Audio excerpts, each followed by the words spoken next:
Glória a Deus. Bom, muito feliz de ver muita gente querida, muitos amigos, gente abençoada que estão aqui no nosso meio. Mas eu estou com pouco tempo e muita coisa para falar.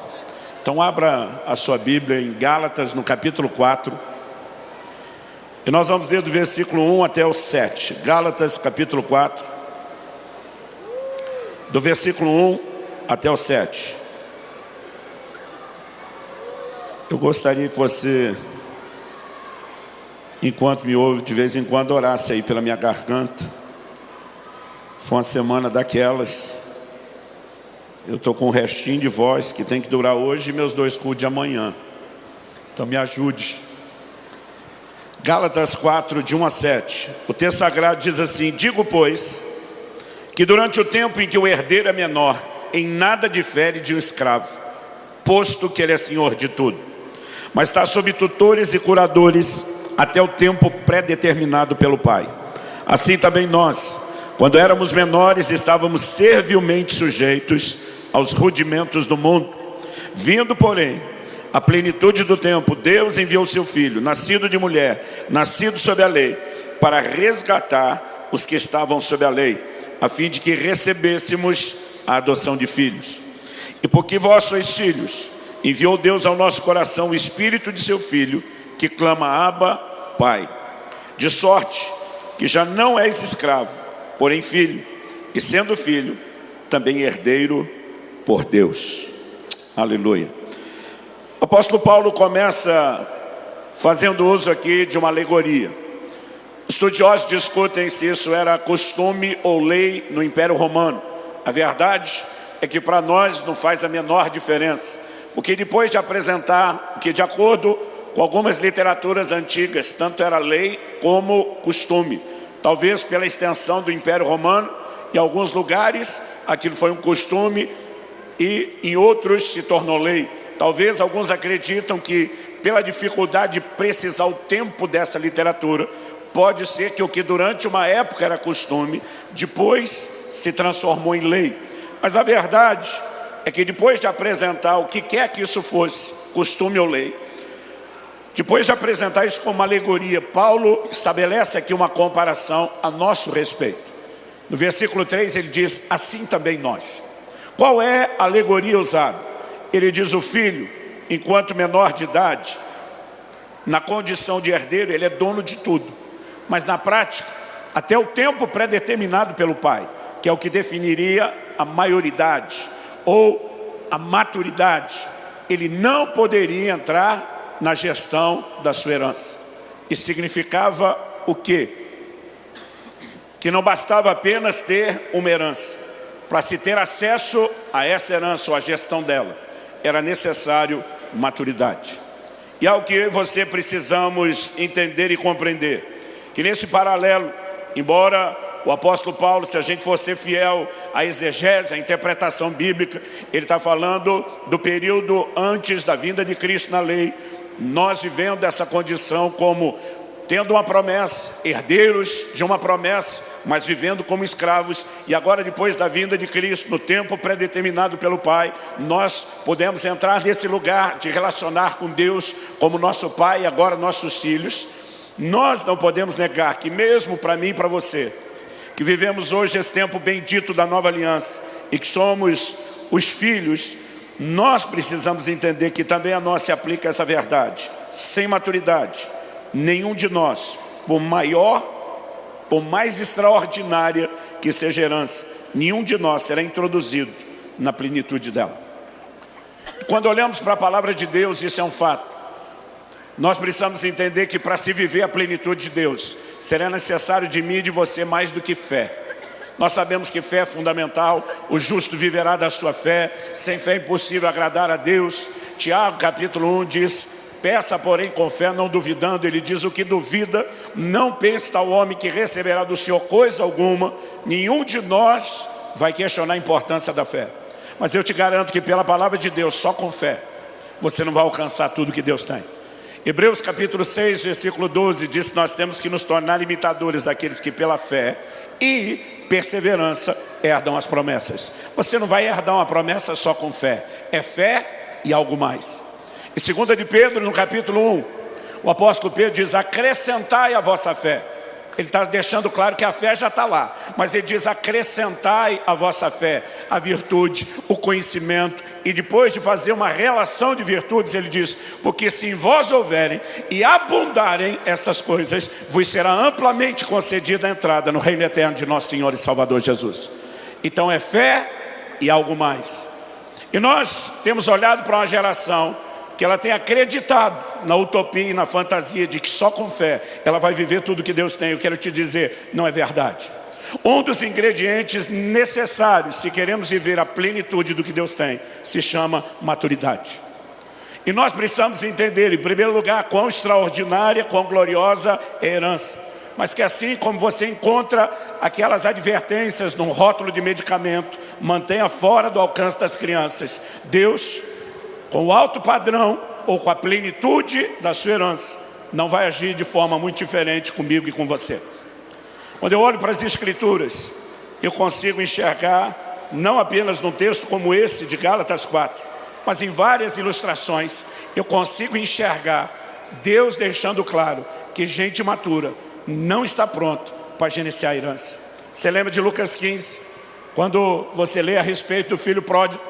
Alguém que teve acesso à herança e dissipa tudo por falta de maturidade.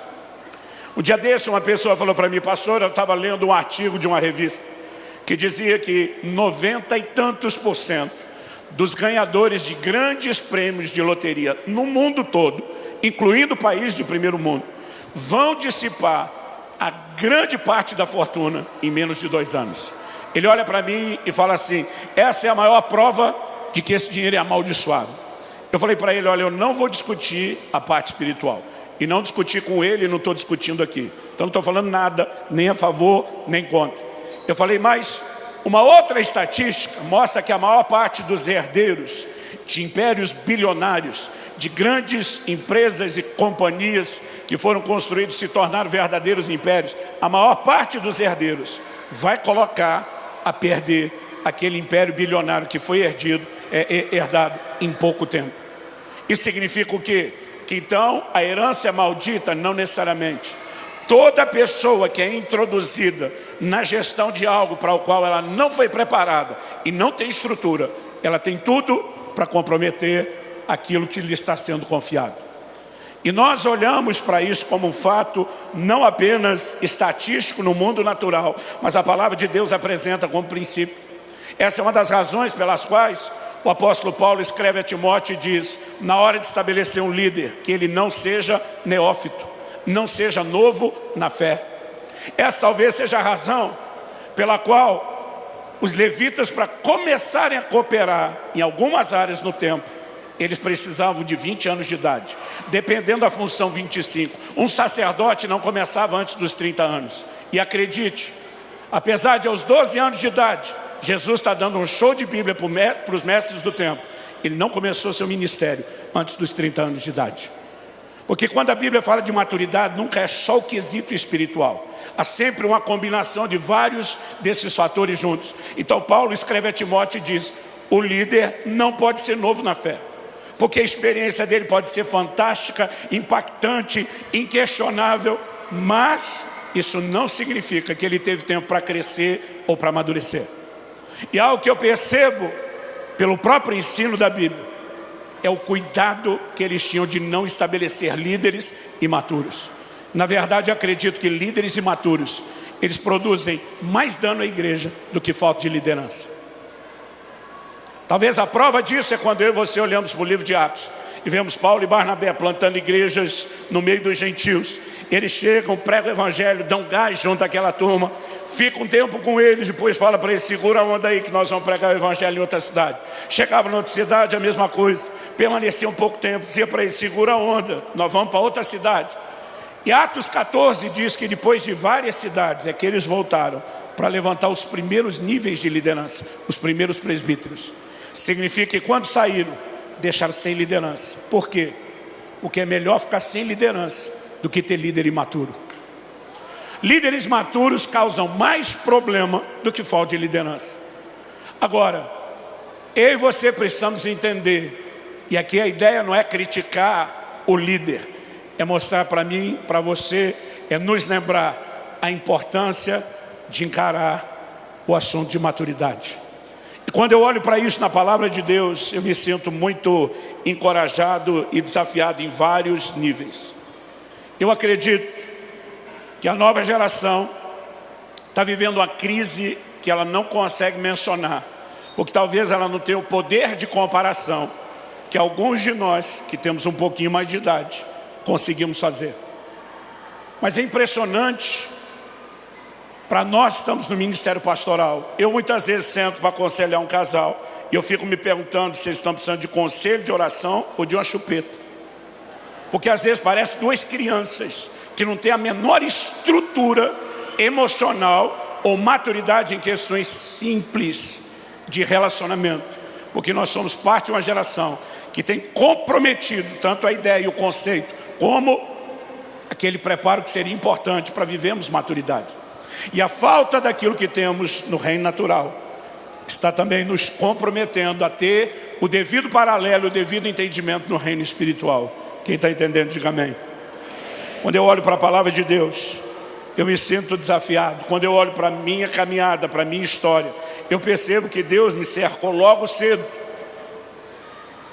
para garantir o entendimento desse tipo de princípio. Eu comecei a pregar aos 18 anos de idade. Aos 19 anos de idade eu já falava em ginásios cheios. E as pessoas não me chamavam por causa daquilo que eu tinha para pregar. Aliás, dou graças a Deus que naquela época não se gravava tudo como faz hoje, porque senão teria o registro de muita bobagem que eu falei lá no começo. E eu dou graças a Deus que ninguém tem provas quanto a mim. Você também. Cada um de nós é grato. Cada um de nós é um código. Estou falando só para um aqui na frente, tá bom, gente? Mas, voltando aqui ao assunto, eu comecei a experimentar, por causa da graça de Deus, da ação, do mover do Espírito, um crescimento no ministério. E eu me lembro que em agosto de 93, quando a coisa estava assim no auge, eu tive um acidente de carro que me gerou muita crise. Eu falo sobre esse assunto tanto no meu livro do Agir Invisível de Deus, como um pouco no livro da Maturidade.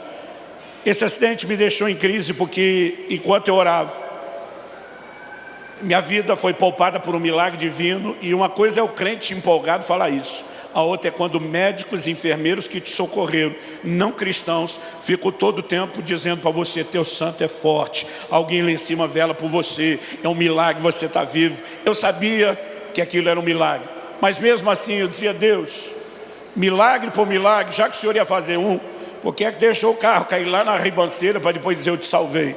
Não podia ter arrumado o carro lá em cima na pista? Eu tive perda total, toda a minha mudança estava dentro do carro. Enquanto era socorrido, roubaram tudo, até nossas malas. Eu, da noite para o dia, fiquei zerado. Tinha acabado de trocar de carro.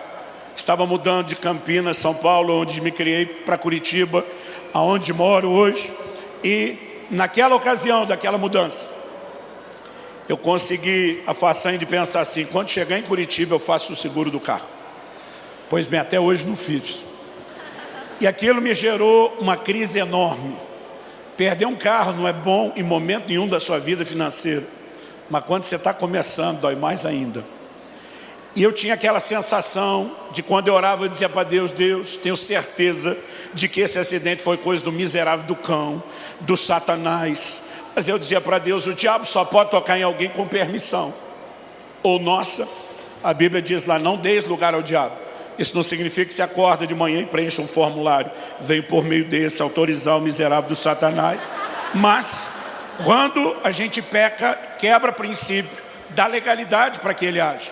Eu falei para Deus: o diabo só pode tocar com permissão, ou nossa, ou sua, como está lá no livro de Jó. Eu dizia para Deus: no caso do meu acidente, eu tenho certeza que foi coisa do Satanás, mas nós dois sabemos que não fui eu que dei a permissão para ele. Eu dizia para Deus: eu recorro ao Supremo Tribunal Celestial, eu apelo em última instância, o Senhor sabe que não fui eu. Logo, por eliminatório, eu dizia: só sobrou o Senhor. E minha pergunta para Deus é: por que o Senhor deixaria isso acontecer? Quem já descobriu que Deus não costuma ficar dando satisfação para a gente? Durante 1 ano e 3 meses, eu reclamei, eu resmunguei, eu ameacei, eu fiz greve, dizia: não prego, não oro com ninguém. Mas não teve Nada que funcionasse. Durante 1 ano e 3 meses eu não tive resposta nenhuma. Até que chegou o dia da minha ordenação, do meu estabelecimento como pastor de uma igreja local. Porque uma das coisas que o acidente provocou de mudança é que eu acabei deixando o ministério itinerante e fui para o pastoreamento.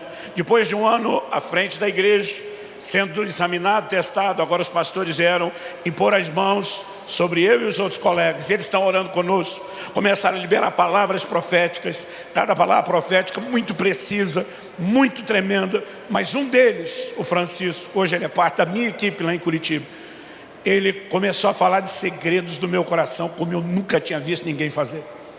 Eu depois fui perguntar para ele, falei, meu amigo, que palavra profética foi aquela? Eu nunca vi alguém profetizar desse jeito.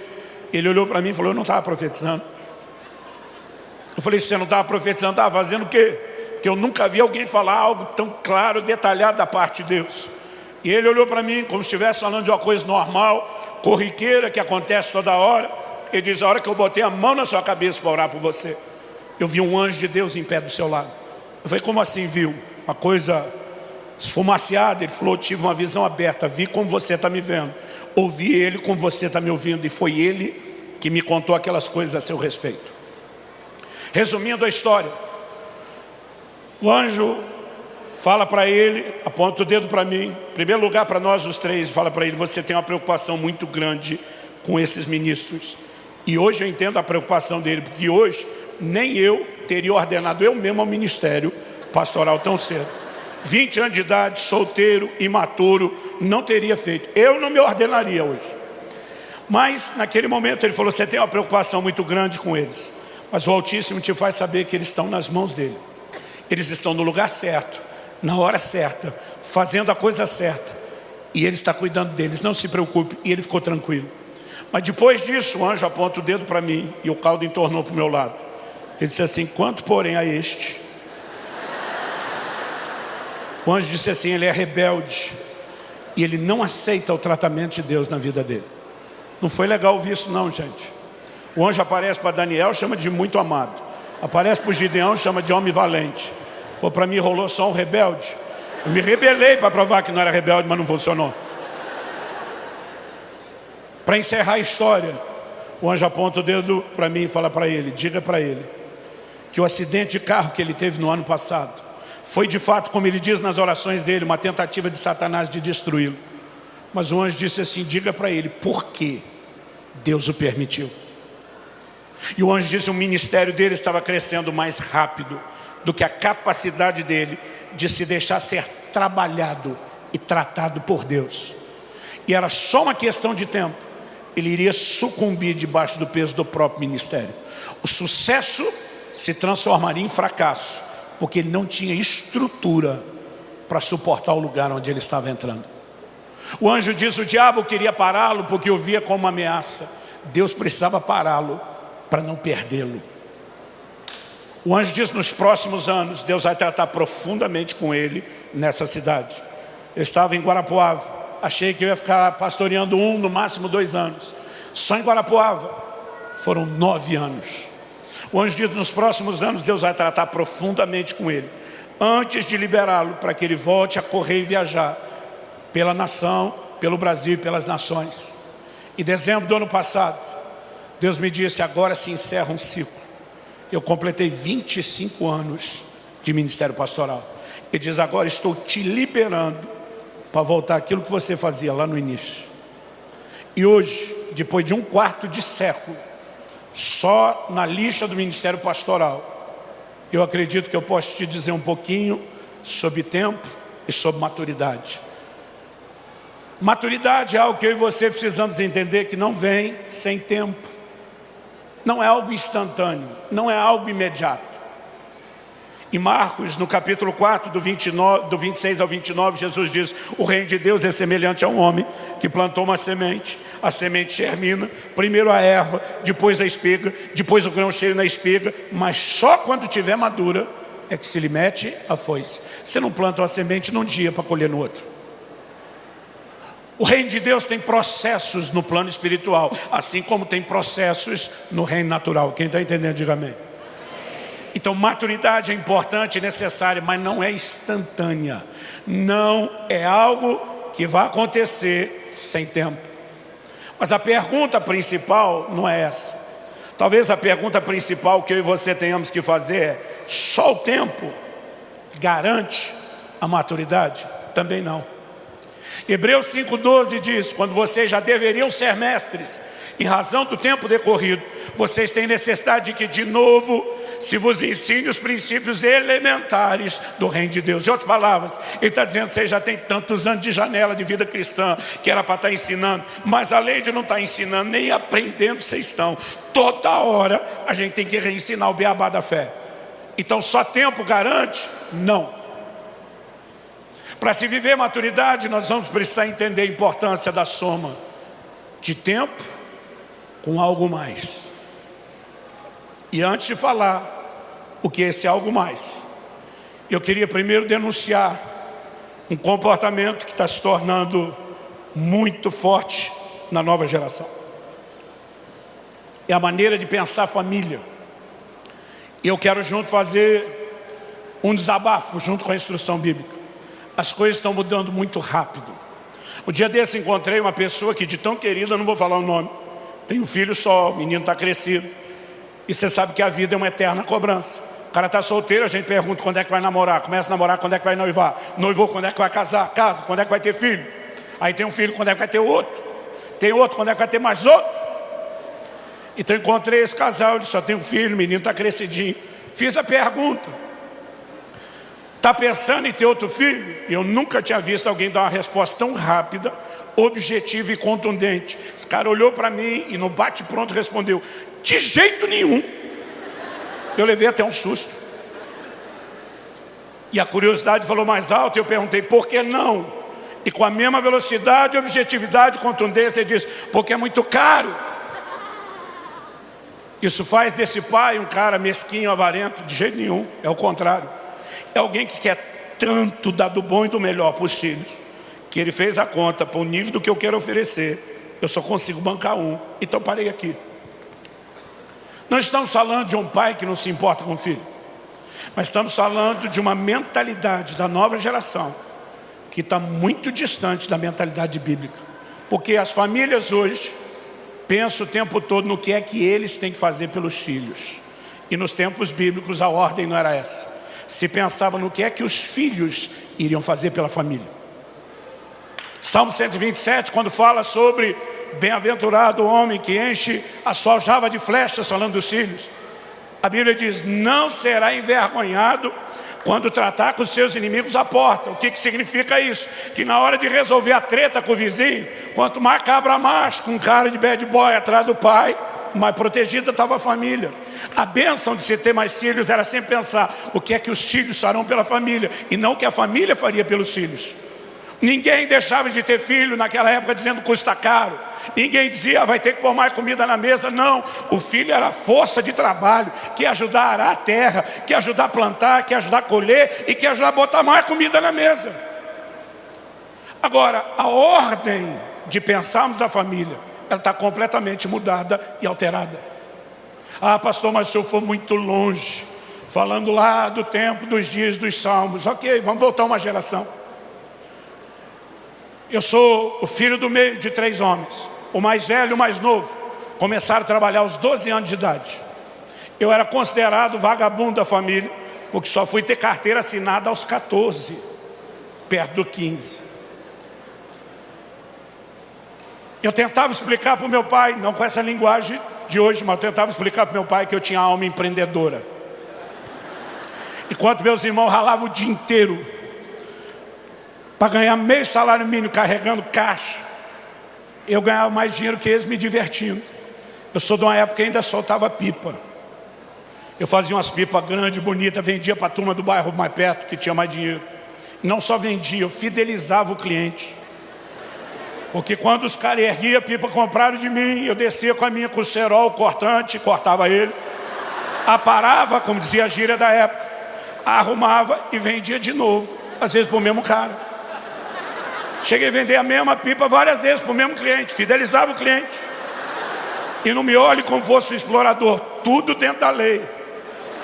Quem tem mais idade lembra, acima do poste é guerra, para baixo do poste não pode. Então eu erguia acima do poste, eu cortava, parava e revendia. Eu sou da época que ainda jogava bolinha de gude, que a nova geração nem sabe o que é, dá um Google, você vai descobrir. Rapelava os amigos na bolinha de gude, o cara ficava triste que não tinha mais. Eu dizia, ao invés de você comprar nova, eu te vendo a que era sua pela metade do preço. Aí eu vendia, ganhava de novo, vendia de novo. Meu pai não teve condição de dar uma bicicleta para mim e para meus irmãos nessa fase de pré-adolescência. Mas eu consegui me divertindo, montar a segunda melhor bike de freestyle do bairro, da região. Eu só perdia para um outro cara, que era maior de idade. Ele tinha entrado numa multinacional por um desses programas do Senai. Todo o salário dele ia na bicicleta. Cada parafuso da bicicleta dele era importado. Com ele eu não concorria. Mas me diverti, estava bem. Um dia eu entro em casa. Papai está conversando com o Orlando, um amigo da família. E eu passo, ô Orlando, tudo bem? Meu pai diz, volta aqui, cumprimento direito, seu chefe. Falei, meu o quê? Ele disse, seu chefe, acabei de te arrumar um emprego. Você começa amanhã. Gente, me lembra uma quarta-feira à tarde. Começo de noite, quem começa a trabalhar na quinta? Tinha que ser que nem regime, só na segunda. Eu não tive tempo nem de despedir. Mas a primeira pergunta que eu fiz ao meu pai, quanto é que eu vou ganhar? Sabe o que o papai falou? Não te interessa. Eu falei, como não interessa? Ele falou, está na hora de você entender que trabalho é mais do que o dinheiro que você ganha. Diz respeito a você ter horário, ter disciplina, ter chefe, prestar conta. Em outras palavras, aprender a ser homem e parar de ser moleque. Então meu pai disse, não interessa quanto você ganha. Você não vai trabalhar por causa do salário. Você vai trabalhar porque chegou a hora de crescer. Ele diz, mas já que tocou no assunto do salário, quando receber o salário, vai tirar o dízimo, vai ficar só com esse percentual para você, e o resto você vai ajudar em casa. Aí eu fiquei revoltado. Eu olhei para meu pai e falei, o senhor não precisa. Ele olhou para mim e falou, não preciso mesmo, quem precisa é você. Você que tem que aprender que filho não é um bicho parasita, que passa a vida inteira sugando tudo da família, que chega uma hora que cresce, que tem que contribuir, que tem que cooperar, que tem que ajudar a pagar a conta. Então ele diz, eu não preciso mesmo, quem precisa é você. Eu sou de uma época que você não discutia com o pai. Eu só baixei a cabeça e disse, sim senhor. Agora eu olho para uma nova geração e eu fico assustado com o que nós estamos vendo. Conversei com um pastor amigo de Curitiba esses dias, que tem uma escola. Falei, nessas 2 décadas que você está trabalhando com a escola, mudou muito o perfil de como os pais decidem a escola? Ele falou, muito. Eu falei, me dê um exemplo. Ele falou, há 20 anos atrás, os pais vinham para a escola sem os filhos, discutiam a metodologia de ensino, olhava a estrutura da escola, a última pergunta, quanto custava, e depois decidia se ia matricular ou não o filho. Eu falei, e hoje? Ele falou, hoje os pais trazem os filhos, largam os meninos para correr na escola, e depois que eles correram uns 15, 20 minutos, volta suado, o pai pergunta, você quer estudar aqui? E a criança, aquele toquinho de gente que não sabe nada da vida, nem o que é bom para ele, decide se ele quer ou não. E os pais dizem, sim senhor, para os filhos. O que nós não estamos percebendo é o que nos está sendo roubado. Então deixa eu ser honesto com você. Algo precisa mudar nessa mentalidade que nós temos de família. Um dia desse, alguém da minha igreja desabafou, falou, pastor, essa nova geração é muito mimada. Eu olhei para ele e falei, quem foi que mimou? A escultura saiu ruim e a culpa é da pedra. Eu falei, ninguém deveria estar se queixando da nova geração. A gente tinha que estar se queixando de quem está criando a nova geração. E naquele momento eu aproveitei para ter uma conversa séria com alguém que não cumpriu o seu papel que deveria como pai. Eu sei que aqui nós temos 2 tipos de gente. Eu sei que eu não estou falando para tantos pais quanto os filhos, mas cada um de vocês, filhos, são futuros pais. Então deixa eu te dizer algo. O modelo bíblico de criação de filhos nunca falhou. A gente só tem desordem familiar quando a gente se afasta do padrão de Deus.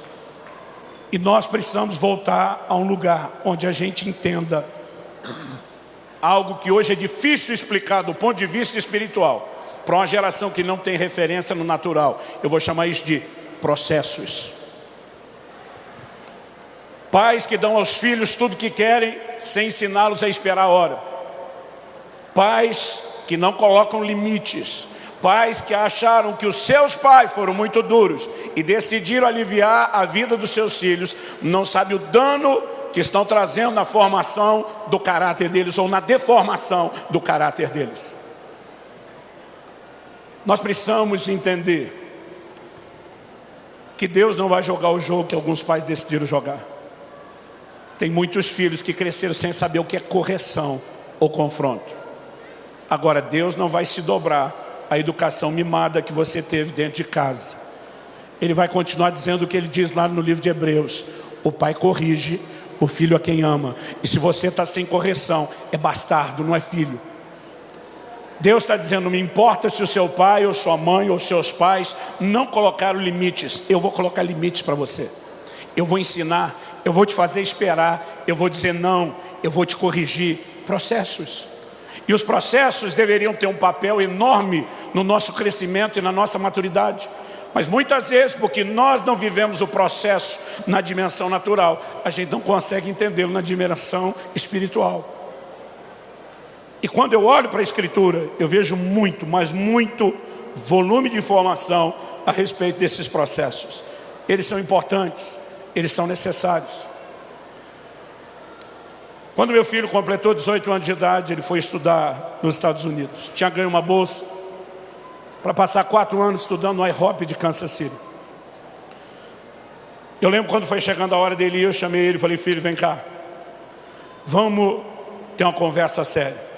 Porque o menino, perto de fazer 18 anos de idade, ninguém lá em casa, nenhum dos dois filhos, tinha permissão de falar em namoro antes dos 18 anos de idade. Outro dia alguém me falou: onde é que está na Bíblia isso? Falei: a Bíblia manda obedecer o pai. Pronto, está aí. Se fosse para obedecer só Deus, Deus não mandava obedecer o pai, dizia: só me obedeça. Então eu falei para eles: casamento não é uma união só de pessoas, deveria ser uma união de propósitos. Enquanto vocês não tiverem um mínimo de maturidade para entender o propósito de Deus para vocês, para saber avaliar o propósito de Deus na vida de outro, não adianta seguir o hormônio ou uma emoção imatura e tomar uma decisão permanente. Então eu dizia: o fato de que não pode antes dos 18 não significa que com 18 já vai ter permissão, mas antes não tem negócio. E meu filho soube esperar isso, mas quando está chegando perto dos 18, está esperando para formalizar o início do relacionamento, ele já estava falando de casar em pouco tempo. Então um dia eu conversei com meu filho e disse: filho, preste atenção, alguém que não sabe cuidar do seu orçamento como solteiro não merece ter uma família para cuidar. Mais de 50% de divórcios, mesmo entre cristãos, tem origem em problemas financeiros e na imaturidade das pessoas em lidar com dinheiro. Então eu falei: se não sabe cuidar do seu orçamento como solteiro, não tem permissão para casar. Então vamos focar o treinamento nisso. Eu falei: você acha que você está muito maduro, mas eu quero te mostrar que ainda falta alguma coisa, mas eu quero te apoiar. Então se falta maturidade, eu vou te botar na estufa, vamos acelerar o processo. Meu filho, como muitos de vocês fizeram essa cara estranha, me olhou com a cara assim de: o que é estufa? Talvez você já viu os seus avós colocar banana embrulhada num jornal debaixo do fogão para acelerar a maturação. Aí meu filho ficou olhando com a cara de não sei o que é isso. Falei: então deixa eu explicar na linguagem da sua geração. Vai ser eu batendo na sua cara e dizendo: 02, pede para sair. E vendo quanto é que você aguenta.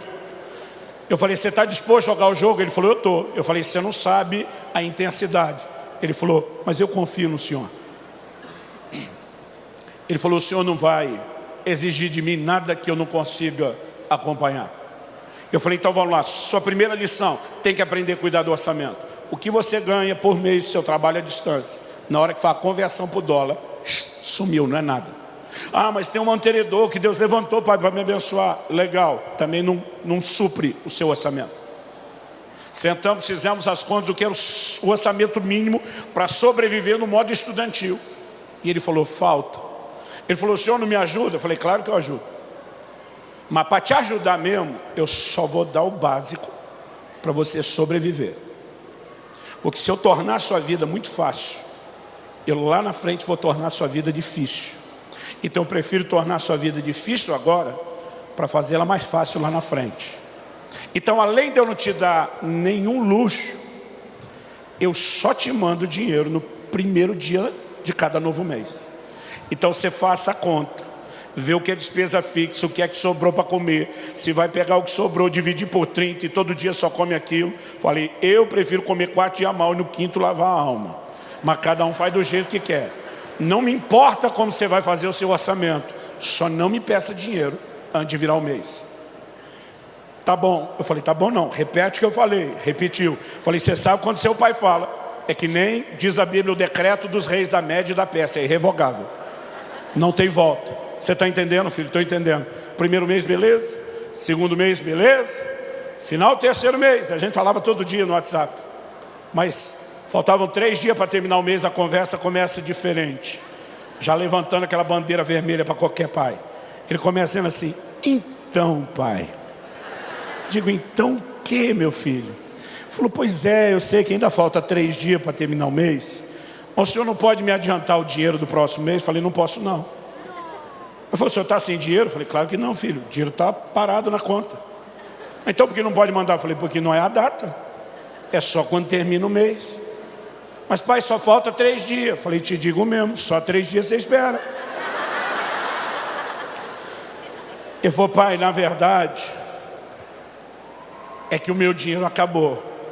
Falei, filho, eu suspeitei isso desde o início, mas o problema é seu, não é meu.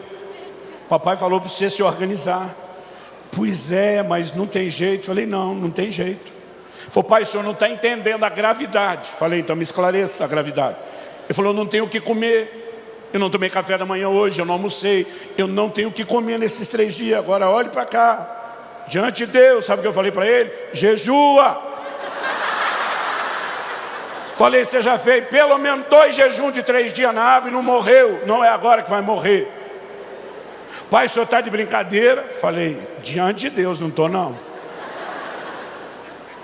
Pai, falei, jejua. Falei, já foi sua aula da sexta de manhã. Agora sábado, domingo não tem aula. Até a segunda o dinheiro chega. E se você não tiver força, fica deitado lá no chão da casa de oração. Os 3 dias nem sai de lá. Agora é lógico que a sabedoria nos ensina algo. Não falei nada para a mãe do menino. Esperei passar os 3 dias. Mandei o dinheiro, o menino comeu, sobreviveu. Aí fui dar notícia para dona Kelly. Falei, esse seu filho é uma benção, hein? Minha mulher, e não é? Falei, não, é sério. Menino fez outro jejum de 3 dias na água. Aí minha esposa olha para mim e diz, glória a Deus. Aí a consciência pesou. Eu falei, eu preciso falar mais. Falei, tá certo que eu tive uma participação. Ela falou, você é um pai incentivador? Aí me doeu mais a consciência. Falei, dessa vez foi mais do que incentivo. Ela olhou como assim? Falei, eu mandei ele jejuar. Falou, não, quando você tem esses comandos de Deus, eu falei, não. Bota Deus no meio, não, mulher. Eu mandei porque eu quis. A mulher parou, olhou e falou, o que é que você não está me contando? Falei, eu estou contando a prestação. Quando eu falei que mandei o menino jejuar e que ia mandar o dinheiro, ela fez aquela cara de, você fez isso com o meu nenê? Eu falei, para de pensar e não ouse falar, porque ele não é mais nenê, ele é maior de idade e está falando em casamento. Aí eu falei, amor, mas na boa, até meu coração está apertado. Mas o Espírito Santo falou comigo, se você amolecer na primeira, ele vai folgar todo mês. Ensine ele. Faça ele crescer e se tornar homem. Eu falei para ela, então nesse momento eu preciso que você confie em mim. Ela disse, o que você falou para ele? Eu falei, me vinguei do que meu pai falava para mim. Falei, um dia você vai me entender e vai me agradecer. Esperei a vida inteira para falar isso.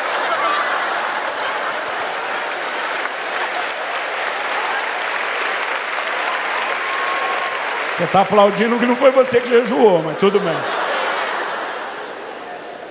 Depois do jejum, falei, filho, nunca mais você vai descuidar do seu orçamento. Ele falou, nunca mesmo. Falei, próxima lição. Se você fez tudo certinho no seu orçamento e de repente algo fugiu ao controle, assim um imprevisto. Ele falou, aí posso te ligar? Eu falei, também não.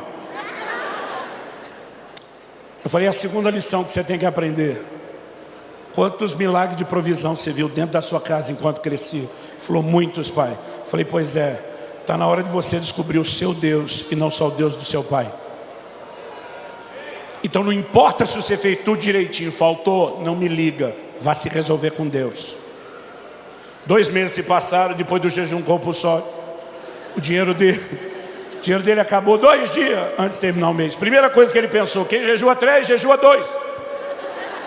Mas ele ficava lembrando o que eu falei. Está na hora de você conhecer o seu Deus. E ele um dia estava na casa de oração, ele começou a orar e dizer, Senhor, eu não quero jejuar hoje na marra não. Eu tenho feito isso por amor ao Senhor, mas hoje eu não quero não. Eu quero ver o que o Senhor pode fazer. E ele começou a orar e orar e orar. Enquanto estava orando, o Espírito Santo falou ao coração dele e disse, vá para a cafeteria. Ele pega a fila da cafeteria sem dinheiro para gastar. As pessoas vão sendo atendidas uma a uma. Quando chega o último, ele seria o próximo da fila.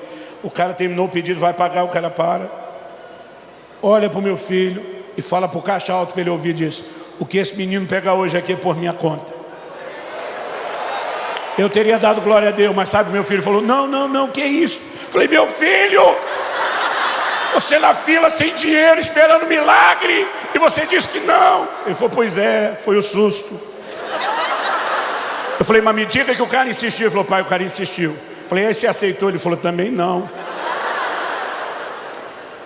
Eu falei, a primeira foi o susto. E a segunda negação? Ele falou, pai, o menino era um africano. Eu falei, preconceito? Ele falou, não, pai, os brasileiros africanos aqui disputam quem são os mais quebrados. Ele falou, pensei, ele deve estar que nem eu, sem aula do meu pai.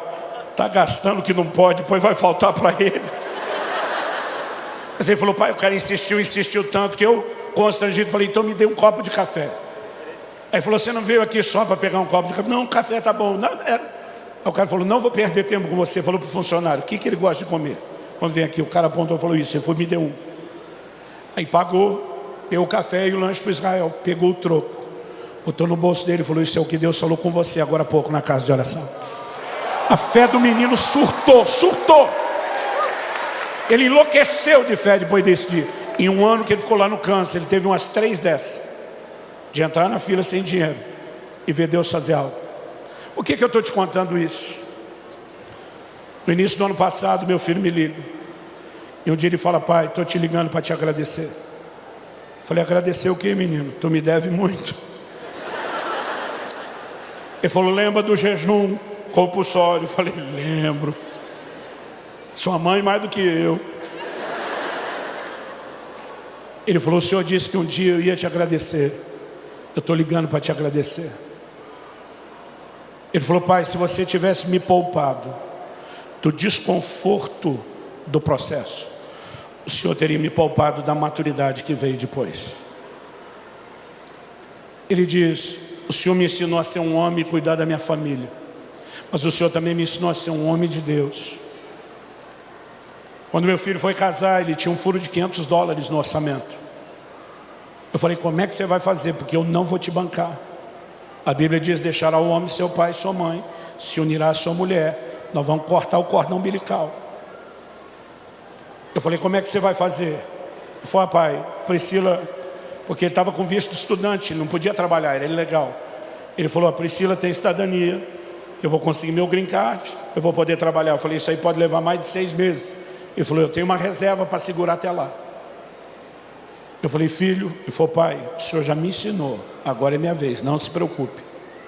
Ele foi para a lua de mel, quando voltou, ele me liga e diz, pai, o pastor da igreja da Priscila me fez uma proposta para cuidar dos jovens e adolescentes, me ofereceu um salário de $2.500 por mês. Eu falei, que bênção, filho. Ele falou, pois é, mas eu falei para ele que só aceitava se fosse como voluntário. Eu falei, você o quê, menino? Falou, falei para ele que só aceitava como voluntário. Falei, você tem família agora? Foi o pastor, me falou a mesma coisa. Falei, já te ocorreu que eu e ele estamos certos? Ele falou, pai, o Senhor mandou vir para essa nação com a mentalidade de dar e não receber, lembra? Falei, lembro. O Senhor me ensinou a ser responsável, mas também me ensinou a crer em Deus e ouvir o Espírito Santo, lembra? Falei, lembra. Ele falou, então eu sei o que eu estou fazendo. E eu vou dizer para o Senhor que eu falei para aquele pastor, assista de perto o que é que Deus vai fazer na minha vida e você vai se surpreender. Eu pensei, criei um monstro. Falei, sua esposa está de acordo? Ele falou, tá, deixa eu falar com ela. Falei, Pri, você está de acordo? Ai, pai, é como se a gente tivesse ganho na loteria. Eu falei, você se merece. Nessa hora eu entendi as dores de barriga que eu dava nos meus pais, quando eu dava meus passos de fé. Aquele mês, meu filho postou uma canção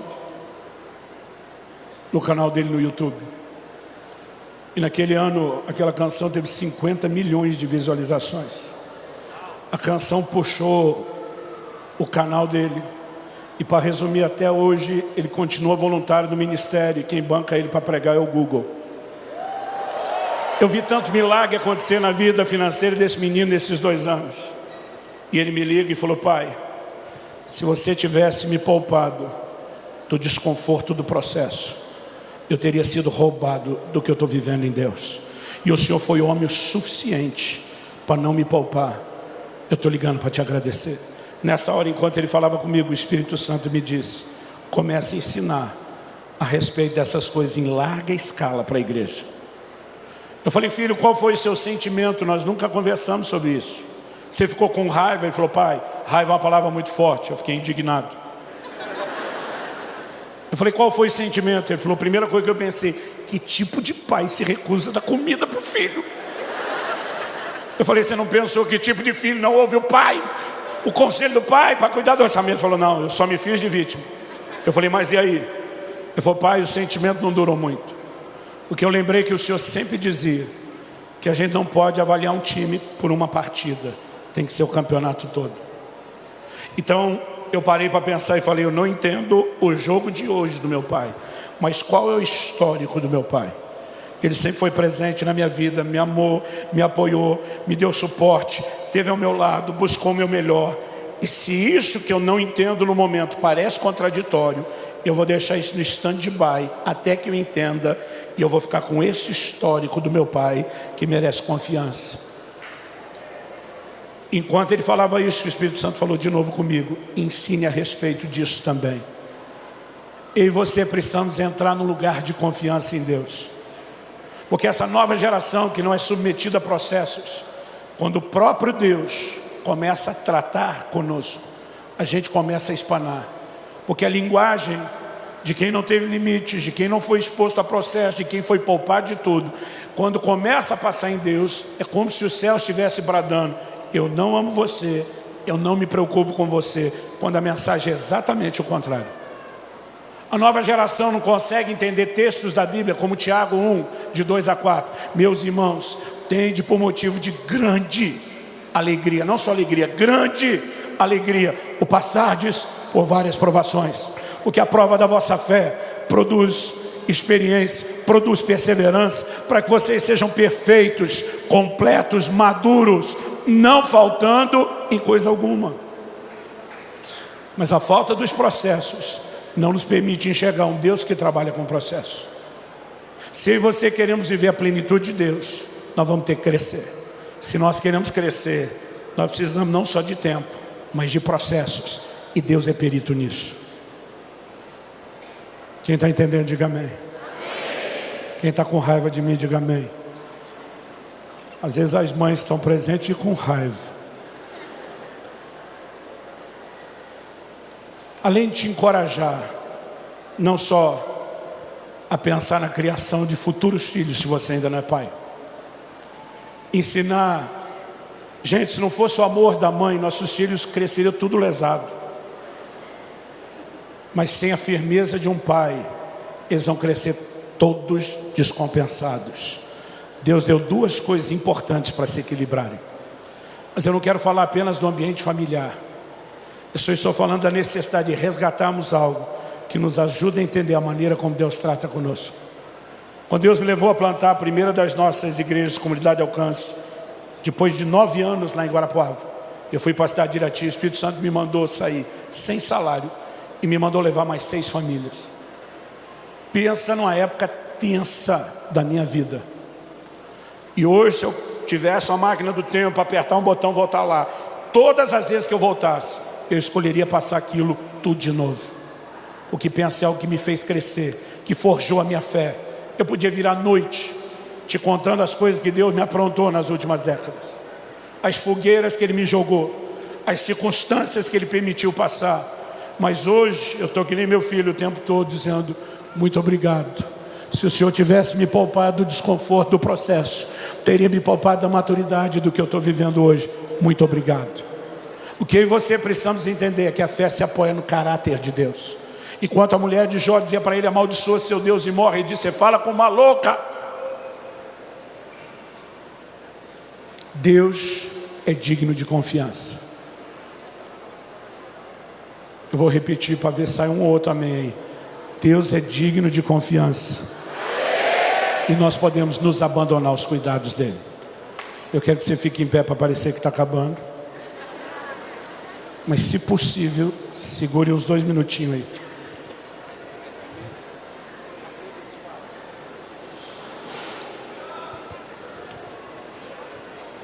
Tem gente que quando vai caçar, leva uma escopeta, uma calibre 12, cano cerrado, sai chumbo para todo lado. Alguma coisa se acerta no tiro. Hoje eu não vim dar uma de sniper, hoje eu vim atirar de escopeta. Algum pedaço de chumbo vai pegar em você. Alguma coisa do que nós estamos falando serve, mas há um grupo específico aqui dentro que tem sentido que, usando a linguagem dos médicos, eu chamaria de as dores do crescimento.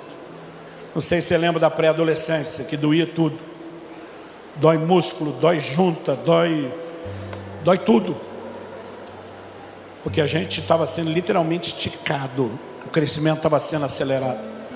E muitos de vocês, não estou falando de algo só espiritual, emocional, estão vivendo as dores do crescimento. Alguns de vocês estão no ministério, estão sendo esticados por Deus e tem doído. E muitas vezes a dor aí dentro não é só o processo, mas é um sentimento de abandono, de que o Pai parece não estar se importando com você. Você deveria enxergar uma outra mensagem por trás disso. É justamente porque Ele se importa com você que Ele decidiu permitir que você passaria isso. E nessa noite, eu creio que vai haver um derramar sobrenatural de consolo no coração de muitos de vocês. Nós não temos tempo ou espaço para te chamar à frente. Mas se você tem vivido